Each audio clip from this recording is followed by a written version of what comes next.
Good evening, everyone. Welcome back.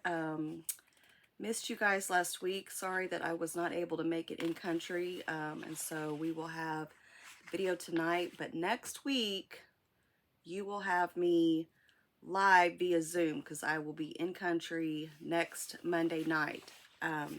So I'm excited about that. I hope you all were able to kind of go over the lesson a little bit. It is a lengthy lesson. Not a lot of heavy information or deep information, but there are some things, um, that are interesting to note about marriage and the covenant of marriage during biblical times. So we're going to start tonight with chapter 14. This is on page 54 in your workbooks. And at the beginning, we're going to talk about marriage customs and polygamy. And I'm assuming you all know what that word means. Monogamy is a marriage between one man and one woman, and polygamy typically is one man who has several wives. Now, Mosaic law allowed polygamy or more than one wife. However, the wives were given certain protections from abuse and mistreatment. There were certain restrictions, there were certain laws, there were certain criteria that the men who practiced polygamy had to obey in order to make sure that these women were not treated unfairly, they were not treated poorly. It wasn't as though they had many wives and they just used them and abused them. They were treated with some measure of respect. Now, the tendency, however, during this time was towards monogamy, or where the man and woman was only married to one another, they only one spouse per couple, right? And possibly the reason for this, not so much as a preference, other than just having more than one wife was expensive. And most people just couldn't afford it. Now, I don't know about you all. I know my husband probably is thankful that he only has one wife, because I can be expensive just by myself. It's easy to see how quickly you can spend money when it comes to groceries, when it comes to taking care of your children and the things that they need. And none of that stuff is cheap, right? And none of it's free. So even just one wife can be expensive too. But during those times, the practice of monogamy primarily was done because of the expense of having more than one wife. So usually if they were practicing polygamy, likely they were wealthy or in some kind of, kingship or something like that. The law did forbid the multiplication of wives. For instance, David and Solomon had many, many, many wives, but specifically the heathen wives, or the wives that were unbelievers, and this is found in Deuteronomy 17:17. Now, the Old Testament did have an influence on monogamy. Homes were unhappy, or could become unhappy, with one wife. If you'll remember a very famous story, Leah and Rachel, they were sisters. They were both married to Jacob. Jacob loved Rachel and hated Leah, but Leah was the only one that was able to produce a male heir for him for the longest time. And so his love for Rachel, while was true and genuine, Rachel could not provide for him the thing that most men, or especially in that culture, preferred, was a son for an heir, and Leah was able to do that. So naturally, Leah and Rachel are going to be upset with one another. There's going to be arguing. There's going to be disagreements for more reasons than that, but specifically because of jealousy, right? And you can read about that story in Genesis 30. Now, Hannah and Peninnah in 1 Samuel 1 and 1 through 6, this was another instance where there was two wives in the marriage, and they were constantly Hannah was jealous of Peninnah for her being able to have children. And, they were upset with one another, and they were constantly in disagreement and discord. So one advantage specifically about monogamy was you wouldn't have to worry about the jealousy factor, especially when the idea and the desire for children came into play, because they were so critical and crucial for what one would consider a successful marriage or a successful marriage covenant. Now, monogamy was very common and popular among the leaders and other sets, and it or those in leadership positions, and it also sets a right example for the masses. So, for example, Adam was a monogamist, Noah was monogamist, Isaac, Joseph, Job, and Moses. These men all only had one wife, and as leaders or somebody in a higher position or a position of great influence over many people, it was imperative or more important for them to practice monogamy. And it is very likely also that the high priest and the prophets were also monogamous for obvious reasons. These were the leaders of the people. They were giving instruction, wisdom, wise counsel, and those types of things. And so, in order for them to have happy home life, be able to encourage and strengthen others in their marriages, it probably was best for them to only practice monogamy. And you can read about that in Leviticus 21 and 14. Now, that being said, and the other topic that we need to talk about is divorce. Now, divorce was not completely unheard of or uncommon. It wasn't even necessarily taboo or an unspoken thing. However, it wasn't something that was encouraged. Initially, funnily enough, initially divorce could take place simply by a spoken word. So if the man was unhappy with his wife, unhappy in his marriage, unhappy in his situation, or whatever it was, he could just verbally say, I no longer want to be married to you, and that was considered the divorce, the whole process, just in those words. Now, that particular wife was entitled to her wedding apparel. Now, think back to our lessons when we talked about the apparel of the women and how they had the headdress, kind of like the headband that went around the head. And within that headband, she would have coins sewn into it. Now, she was entitled to that, as well as any of her wedding garments, which were likely very valuable. And upon a divorce from her husband, she was able to take anything that was on her person. So she was allowed any clothing that she happened to be wearing at that time, plus her wedding garments, which would include that headpiece that would include, no doubt, coins or jewels or something of value sewn into them. And this, it was a very precious and important part of her costume or her outfit for marriage, because if and when there was a failed marriage or a time of divorce, that entitled her to some kind of wealth or some kind of money or a way to establish and maybe start a new life, or even if she went back with her parents' home, she wouldn't be coming empty-handed.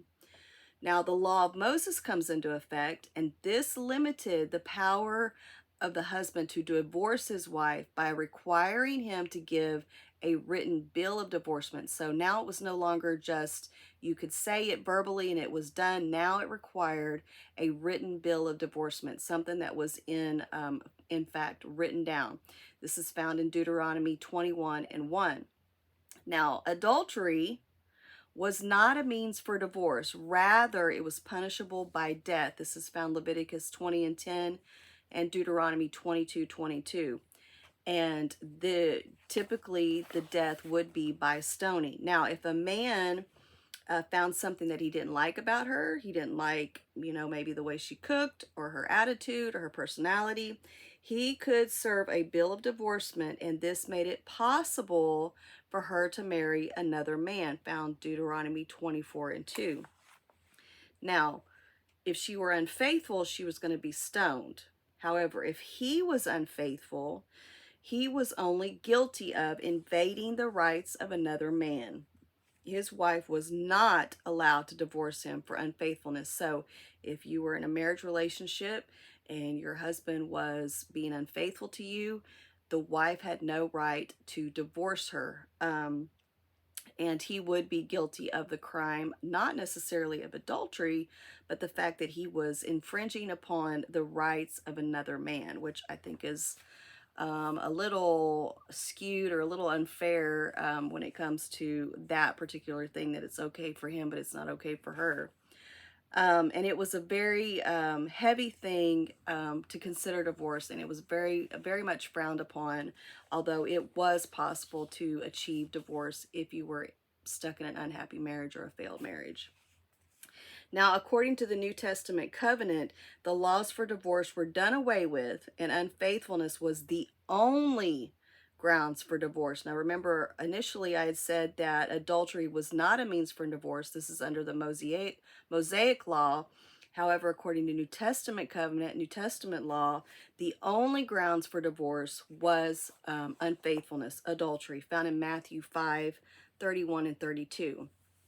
So now in our lifestyle now, our beliefs now, the only reason that we would be okay or permissible for divorce would be for unfaithfulness, the man or the woman. Now, this is an interesting concept down there at the bottom of the page. The parents chose the bride for the groom. So if you had a crush on somebody, thought somebody was good looking, too bad. You probably weren't going to be with them unless it just happened to work out that your parents thought that you and he would be a good fit. This was practiced very much so in the early Old Testament times. The reason why is because that bride would then become a part of the clan of her husband. Now remember the hierarchy of the clanship, where you had the father and then the sons and their wives, and everybody kind of was very communal, very family oriented. And so it was important that this new bride, this new woman that would be coming into this huge community of people, family, household, that she was going to fit in, that she would be a good fit for that family, a good fit for that husband, and that they could be successful together. Now, occasionally, it does say that the groom and the bride would be consulted. So you may get to offer an opinion, although it may or may not play a role in the actual decision of who you're going to end up marrying. Generally, the decision would have been left up to the parents to make that. For instance, Rebecca did ask about Isaac in Genesis 24 and 58. She's like, who is this guy? I want to know more about him. And in her case, it actually worked out and they were able to be together. So what about love in marriage? I mean, basically you're marrying probably not so much a complete stranger, maybe someone that you knew of or were familiar with his name or his family. You may not know him personally, but you would be very familiar with maybe parts of his family. But what about love? Like, you know, nowadays it's all about the romance. It's all about falling in love, meeting the right person, your soulmate. Well, generally speaking, if love was not there before marriage, it typically happened after marriage. Now, how is that possible? Well, based on the respect and the relationship of men and women during these times, there was a general love for one another, filial love, which is like a friendship love or a brother-sister love. In other words, I love you enough, I respect you enough that I want you to be healthy, happy, and well taken care of. Now, there may not be any like romantic feelings at that time, but there would be enough brotherly love towards the wife or towards the husband to where you would want to take care of each other's needs and make the marriage successful, not only for your own sake, but for the sake of your family and your parents. Now, over the course of marriage, it's very likely that eros or the romantic love could and would develop. I don't know what the ratio or what the percentage of that would be, but I imagine that, you know, even now with having romantic love, you know, one of the biggest components of marriage is um, respect for one another that goes both ways. You know, I respect my husband. I love him, obviously, but I also have tremendous respect for him, and I want to make sure that everything I do complements him and is a blessing to him, especially since he and I are in ministry together. I would never want to do anything that would embarrass him or shame him. And so not only do I romantically love him, but I also love him in the way that I choose to respect him and show him that respect and make sure that he you know, receives that respect and not because of any shame that I would bring upon him. Now, there were cases of love before marriage. We mentioned one, Jacob and Rachel, Genesis 29:10 through 18. This guy works 14 years for this beautiful, gorgeous woman that he can't wait to spend the rest of his life with. And he comments that it seemed, quote, but days. I tell you what, if that isn't love, I don't know what is. I cannot imagine slaving away working for your father-in-law, which, I mean, maybe they had a good relationship, maybe they didn't, but you had to work for this guy for 14 years just to get the girl, just to get the one you loved. Samson was noted to love a daughter of the Philistines, found in Judges 14:2. Saul's daughter, Michal, loved David, and then she became his wife, 1 Samuel 18:20. So there she fell in love with him first rather than him fall in love with her, and they ended up being married. So it wasn't, you know, not possible to be in love before marriage. It just wasn't necessarily priority. So how do we go about getting married? What are the steps? What are the stages? It's definitely more complicated than I would say relationships nowadays, where you know you meet somebody, you like somebody, you start dating somebody, you fall in love with somebody, you're thinking maybe I could spend the rest of my life with this person, and then you know you get a blessing from either the parents, the pastor, or whatever, and then you guys just make a go of it. Well, it wasn't quite that simple back then. There were a negotiation that had to take place before a marriage could happen. So this is the order of how that transpired, and you can see that I believe we're on, the middle of page 55. So conducting the negotiations, a young man must secure the means for a marriage dowry. Now, a dowry was an amount of money or amount of goods or services that was transacted toward the bride's parents for her hand in marriage. And we'll discuss that in just a bit on why that was so important. The parents would then select the girl. So, you know, John comes in, he says, hey, I'm ready to settle down. I'm ready to have a family. Oh, great. Good to know. Okay, well, we'll start looking for a suitable bride for you. And so once he has the money to get married, he lets his parents know, I'm ready to get married.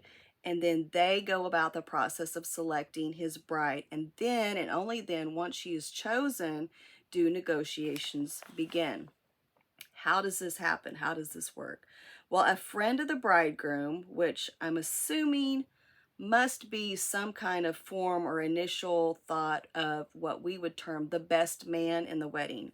Now, that person was the one that would go and do the negotiations or speak on behalf of the groom and his family. So it wasn't even necessarily that future father-in-law going to his daughter-in-law's parents to make negotiations or have discussions. It would have been someone that was a friend of the family or a friend of the bridegroom. The potential bride would also have someone who would negotiate on her behalf for her parents and her family. So basically you have two completely I wouldn't say uninterested. I'm sure they were interested in the sense that they both cared for these people that were their friends or that, they had some kind of relationship with, but it wasn't going to affect these two parties either way, whether, John and Sally got along or, had a great marriage. They were just there to make sure that this transaction took place and that both parties were agreeable on it.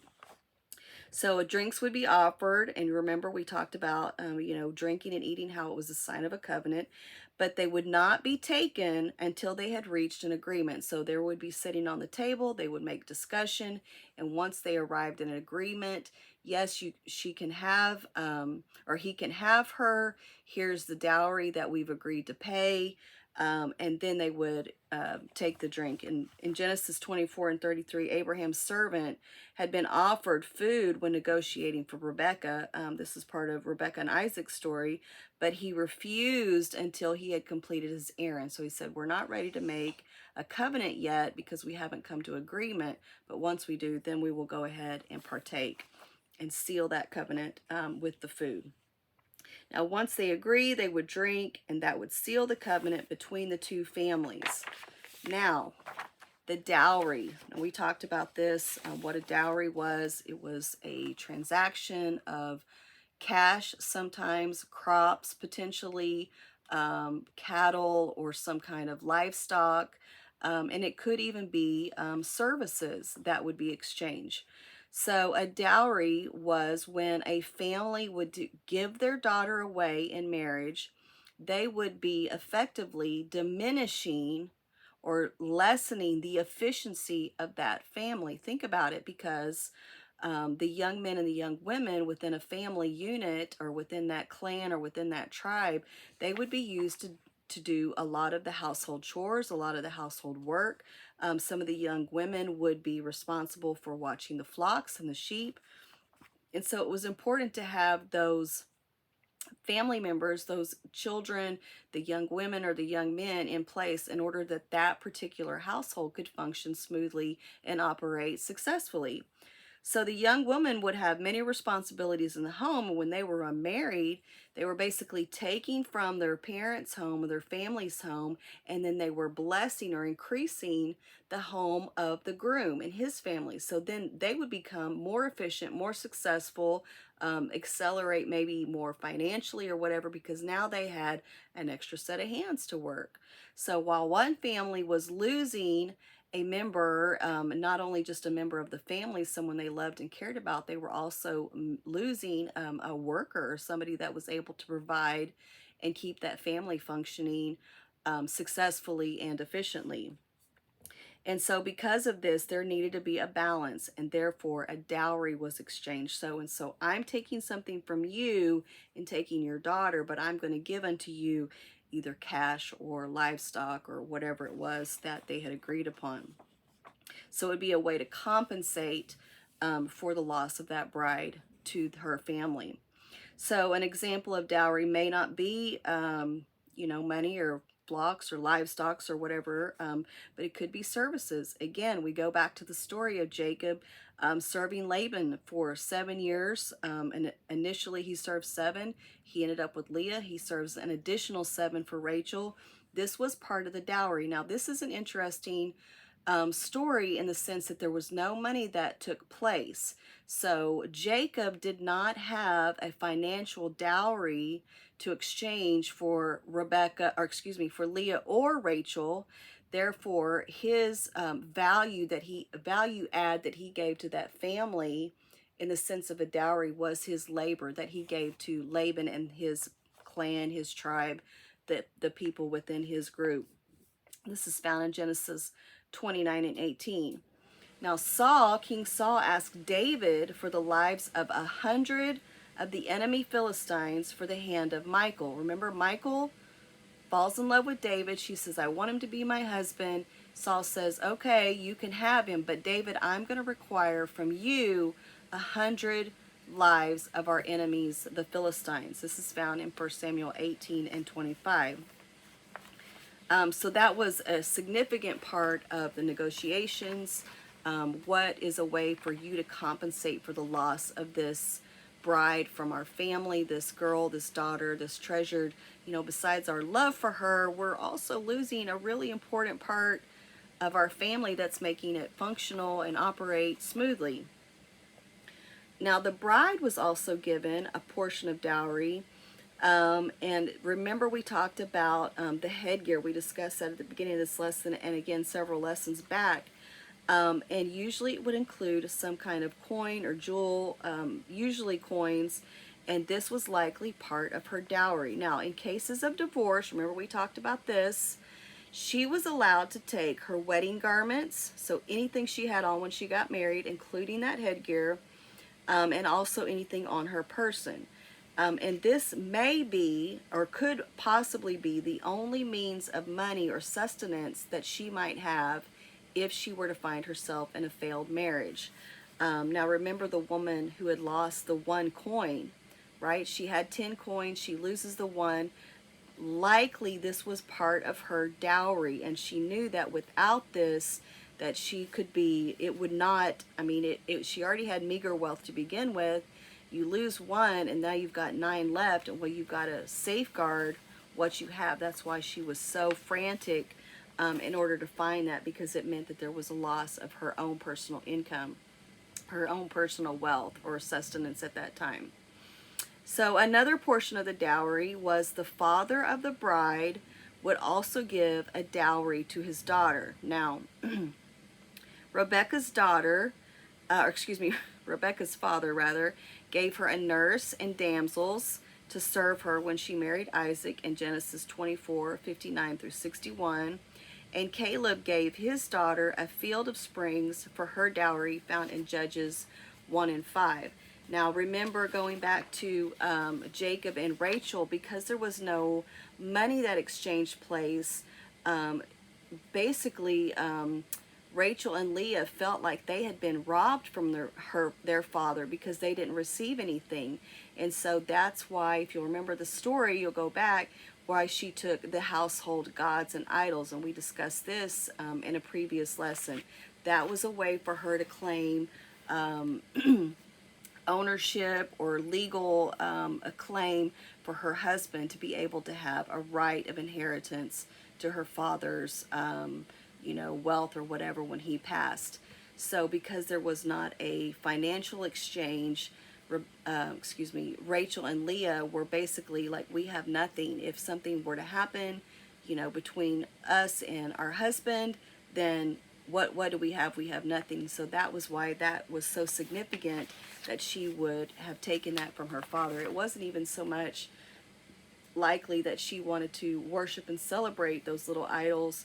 It was just a way for her to be able to claim a future inheritance upon the passing of her father. And it wasn't even for her, it would have been for her husband. So very interesting, very cool stuff.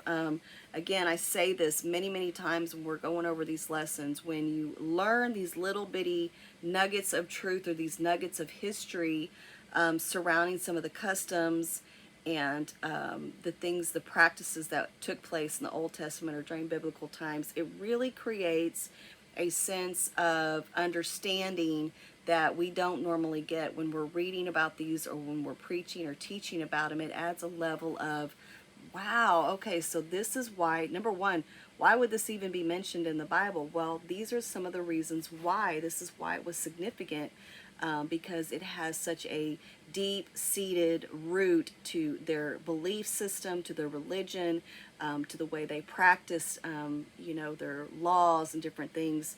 So all of these things are super important for us to learn about. And I'm going to stop tonight because, again, like I said, this is a lengthy lesson, and I don't want to just go on and on and on. But next week we'll be live via Zoom, and I will be in person at 8. Oh my goodness, I forgot what time it is in Manila when the class starts. At 8 p.m., whatever it is. And we will start back up on page 56 at the apparel of the groom and bride, and then we will finish up chapter 14 next week. Now, I will not post a homework question this week, but I will have a homework assignment for you next week. And if you have not already submitted that second attempt at our test, our semester test for a grade, the way I'm going to grade that is your initial test that most people did not do very well on will count as a homework grade, which means if you completed it, you get a pass. And your second test, which will be your second attempt at the test, will count as the test grade because the grades were significantly higher. So I want to make sure that your best score goes towards your better testing opportunity. I hope that made sense. And again, you guys are always welcome to message me on Facebook. I know I haven't been very vocal lately. The last several weeks we've been trying to get things organized and set up and prepared for us to leave. We do fly out Tuesday morning, USA time. And so I will see you guys via Zoom, still not necessarily in person, but it will be live Zoom class next Monday evening. And again, I truly appreciate all your time. I appreciate your patience with me and with these videos. I know that it's difficult for you guys to just sit and listen to me, but you guys are so kind to do that. And I am praying for you all and cannot wait to connect via Zoom live in just one short week. Y'all take care and have a great week. Good night.